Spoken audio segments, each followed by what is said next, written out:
श्री गणेशाय नमः। ओम नमो भगवते वासुदेवाय। माँ भगवती सरस्वती की जय हो। नर नारायण ऋषियों मुनियों महर्षि व्यास की जय हो। आप सबकी जय हो। श्री राधा देव्यै नमः। श्रीमद् भागवत महापुराण कथा से आज तृतीय स्कंधा से अथ षोडशो अध्याय का हिंदी में अर्थ सुनाऊंगी। इस अध्याय का शीर्षक है जय विजय का वैकुंठ से पतन। परंतु मेरी दृष्टि में इसमें 3 प्रमुख कारण हैं।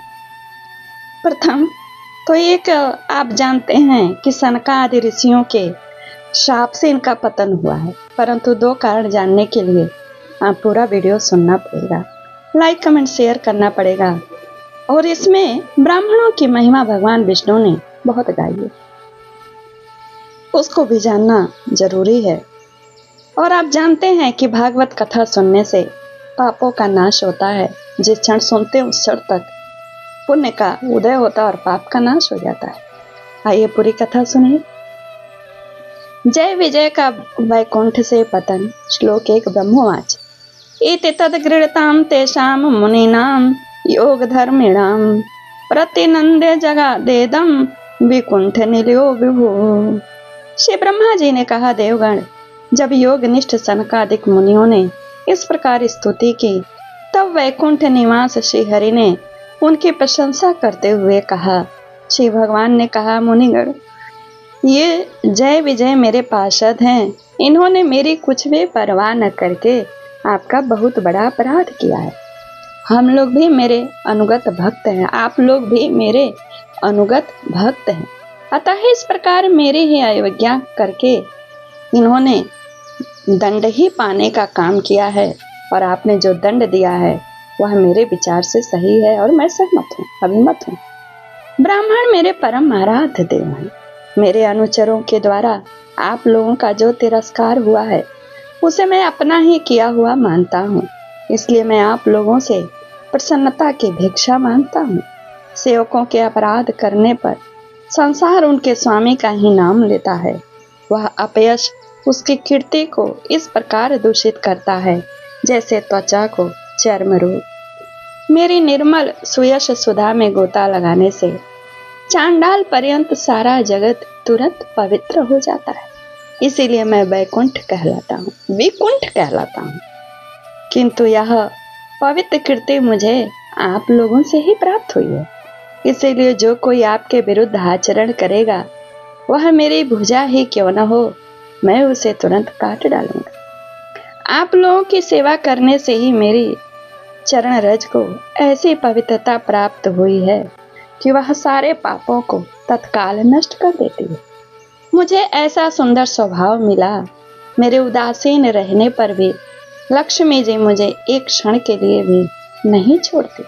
यद्यपि इन्हीं के लेश मात्र कृपा कटाक्ष के लिए अन्य ब्रह्मादि देवता नाना प्रकार के नियमों एवं व्रतों का पालन करते हैं। जो अपने संपूर्ण कर्म फल मुझे अर्पण कर सदा संतुष्ट रहते हैं, वे निष्काम ब्राह्मण ग्रास ग्रास पर तृप्त होते हुए घी से तरह तरह के पकवानों का जब वे भोजन करते हैं, तब उनके मुख से मैं जैसा तृप्त होता हूँ, वैसा यज्ञ में अग्नि रूप मुख से यजमान की दी हुई आहुतियों को ग्रहण करके नहीं होता हूँ। योग माया का खंड और असीम ऐश्वर्य मेरे अधीन है तथा मेरे चरणोदक रूपणी गंगा जी चंद्रमा को मस्तक पर धारण करने वाले भगवान शंकर के सहित समस्त लोगों को पवित्र करती है। ऐसा परम पवित्र परमेश्वर होकर भी मैं जिनकी पवित्र चरण रज को अपने मुकुट पर धारण करता हूँ, उन ब्राह्मणों के कर्म को कौन नहीं सहन करेगा। यानी ब्राह्मण के रज को सिर पे रखते हैं। ब्राह्मण, दूध देने वाली गौएं और अनाथ प्राणी ये मेरे ही शरीर हैं।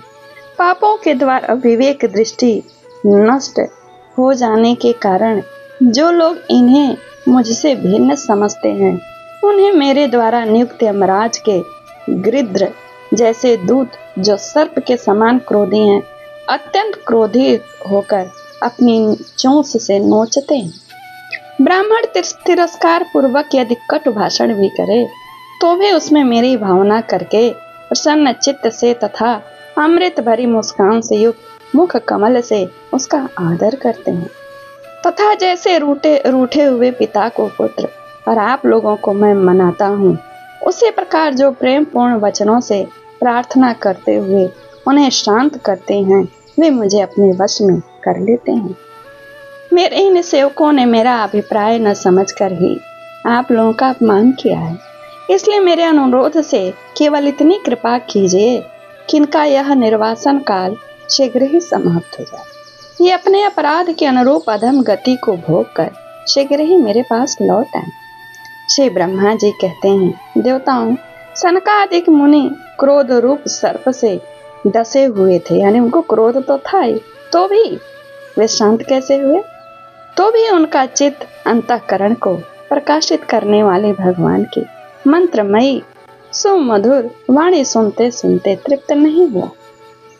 भगवान की उक्ति बड़ी ही मनोहर और थोड़े अक्षरों वाली थी, किंतु वह इतनी अर्थपूर्ण, सारयुक्त, दुर्विज्ञेय और गंभीर थी कि बहुत ध्यान देकर सुनने और विचार करने पर भी वे यह न जान सके कि भगवान क्या करना चाहते हैं। भगवान की सद्भुत उदारता को देखकर वे बहुत आनंदित हुए और उनका अंग अंग पुलकित हो गया। फिर योग माया के प्रभाव से अपने परम ईश्वर का प्रभाव प्रकट करने वाले प्रभु से वे हाथ जोड़कर कहने लगे। मुनियों ने कहा, स्वप्रकाश भगवान, आप सर्वेश्वर होकर भी जो यह कह रहे हैं कि यह आपने मुझ पर बड़ा अनुग्रह किया, यानी शाप देकर, सो इससे आपका क्या अभिप्राय है, यह हम नहीं जान सके। प्रभु, आप ब्राह्मणों के परम हितकारी हैं, इससे लोक शिक्षा के लिए आप भले ही ऐसी माने कि ब्राह्मण मेरे आराध्य देव हैं। वस्तुतः तो ब्राह्मण तथा देवताओं के भी देवता, ब्रह्मादि के भी आप ही आत्मा और आप ही आराध्य देव हैं। सनातन धर्म आपसे ही उत्पन्न हुआ है, आपके अवतारों द्वारा ही समय समय पर उसकी रक्षा होती है, तथा निर्विकार स्वरूप आप ही धर्म के परम गृह रहस्य हैं, यह शास्त्रों का मत है। आपकी कृपा से निवृत्त परायण योगी जन सहज में ही मृत्यु रूप संसार सागर से पार हो जाते हैं। फिर भला दूसरा कोई आप पर क्या कृपा कर सकता है? भगवान, दूसरे अर्थार्थी जन जिनकी चरण रज को सर्वदा अपने मस्तक पर धारण करते हैं, वे लक्ष्मी जी निरंतर आपकी सेवा में लगी रहती हैं, सो ऐसा जान पड़ता है। भाग्यवान भक्त जन आपके चरणों पर जो नूतन तुलसी की मालाएं अर्पण करते हैं, उन पर गुंजार करते हुए भौरों के समान वे भी आपके पाद पद्मों को ही अपना निवास स्थान बनाना चाहती हैं, किंतु अपने पवित्र चरित्रों से निरंतर सेवा में तत्पर रहने वाली उन लक्ष्मी जी का भी आप विशेष आदर नहीं करते। आप तो अपने भक्तों से ही विशेष प्रेम रखते हैं। आप स्वयं ही संपूर्ण भजनीय गुणों के आश्रय हैं।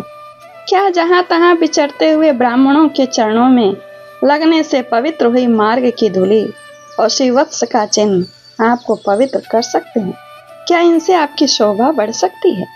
भगवान, आप साक्षात धर्म स्वरूप हैं। आप सत्य आदि 3 युगों में प्रत्यक्ष रूप से विद्यमान रहते तथा ब्राह्मण और देवताओं के लिए तप, शौच और दया, आपने इन 3 चरणों से इस चराचर जगत की रक्षा करते हैं। अब आप अपनी शुद्ध तत्वमयी वरदायिनी मूर्ति से हमारे धर्म विरोधी रजोगुण तमोगुण को दूर कर दीजिए। देव, यह ब्राह्मण कुल आपके द्वारा अवश्य रक्षणीय है। यह साक्षात धर्म रूप होकर भी आप सुमधुर वाणी और पूजनाथ के द्वारा इस उत्तम कुल की रक्षा न करें तो आपका निश्चित किया हुआ कल्याण मार्ग ही नष्ट हो जाएगा, क्योंकि लोग तो श्रेष्ठ पुरुषों के आचरण को ही प्रमाण रूप से ग्रहण करते हैं।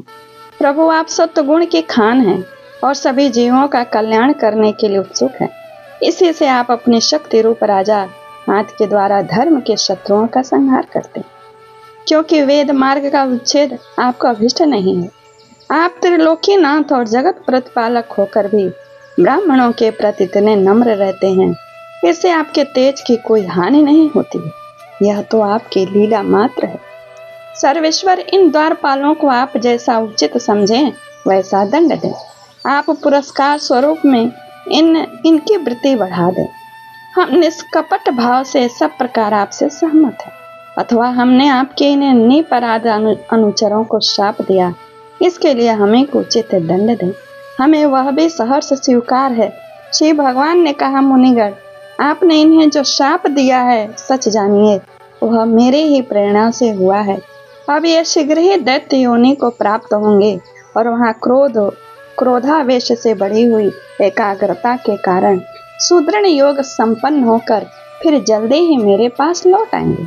श्री ब्रह्मा जी कहते हैं, तदंतर उन मुनीश्वरों ने नैनाभिराम भगवान विष्णु और उनके स्वयं प्रकाश वैकुंठ धाम के दर्शन करके प्रभु की परिक्रमा की और उन्हें प्रणाम कर तथा उनकी आज्ञा पा भगवान के ऐश्वर्य का वर्णन करते हुए प्रमोदित हो वहां से लौट गए।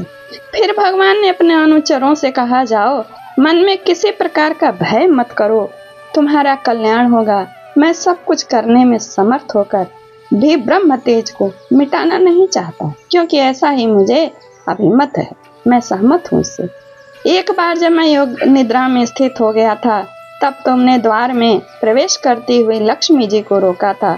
उस समय उन्होंने क्रुद्ध होकर पहले ही तुम्हें यह शाप दे दिया था। अब दैत्य योनि में मेरे प्रति, इसी की बात मैं कर रही थी कि कोई और कारण से उन्हें जाना है। अब दैत्य योनि में मेरे प्रति क्रोधाकार वृत्ति रहने से तुम्हें जो एकाग्रता होगी, उससे तुम इस विप्र तिरस्कार जनित पाप से मुक्त हो जाओगे। फिर थोड़े ही समय में मेरे पास लौट आओगे। द्वारपालों की इस प्रकार आज्ञा दे भगवान ने विमानों की श्रेणियों से सुसज्जित अपने सर्वाधिक श्री संपन्न धाम में प्रवेश किया। वे देव श्रेष्ठ जय विजय तो ब्रह्म शाप के कारण उस अलंघनीय श्री भगवत धाम में ही श्रीहीन हो गए थे तथा उनका सारा गर्व गलित हो गया था। पुत्रों, फिर जब वे वैकुंठ लोक से गिरने लगे, तब वहां श्रेष्ठ विमानों पर बैठे हुए वैकुंठ वासियों में महान हाहाकार मच गया। इस समय दीति के गर्भ में स्थित जो कश्यप जी का उग्र तेज है, उसमें भगवान के उन पार्षद प्रवरों ने ही प्रवेश किया है। उन दोनों असुरों के तेज से ही तुम सबका तेज फीका पड़ गया है। इस समय भगवान ऐसा ही करना चाहते हैं। जो आदि पुरुष संसार की उत्पत्ति, स्थिति और लय के कारण है, जिनकी योग माया को बड़े बड़े योगी जन भी बड़ी कठिनता से पार पाते हैं, वे सत्वादि तीनों गुणों के नियंता श्री हरि ही हमारा कल्याण करेंगे। अब इस विषय में हमारे विशेष विचार करने से क्या लाभ हो सकता है, यह अध्याय यहीं पूर्ण होता है। श्रीमद् भागवते महापुराणे पारमहंसायां सहितायां तृतीय स्कंदे षोडश